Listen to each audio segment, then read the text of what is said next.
میں کوئی P T I کا سپورٹر نہیں ہوں، نہ ہی میں اس حکومت کا حامی ہوں، اور نہ ہی میرا کوئی دل عمران خان کے ساتھ دھڑکتا ہے۔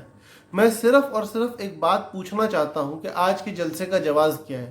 غریب روٹی کما رہا ہے، کاروباری طبقہ کاروبار کر رہا ہے، نوکری والا نوکری پہ جا رہا ہے، مدارس میں تعلیم دی جا رہی ہے۔ یا ان سب کو بند کرو یا ہمیں جلسہ کرنے دو۔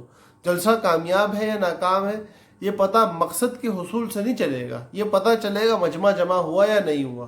کیونکہ مقصد تو یہ ہے کہ حکومت جائے، جلسہ کرنے کے بعد حکومت نہیں جائے گی، یہ آپ کو بھی پتہ ہے، یہ سب کو پتہ ہے۔ اس سب کے باوجود کیوں لوگوں کی جانوں سے کھیل رہے ہیں، اور کیوں لوگ اپنی جان سے کھیلنے دے رہے ہیں؟ یار تھوڑا ہوش کے ناخن تو لو۔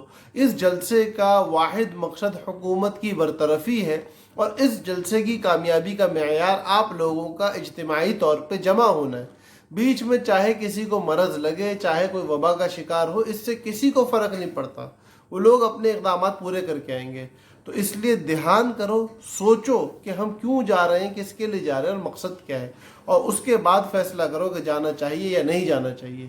اللہ پاک ہم سب کو عقل اور شعور کے ساتھ صحیح فیصلہ کرنے والا بنائے، ہم سب کا حامی و ناصر ہو۔ السلام علیکم ورحمۃ اللہ وبرکاتہ۔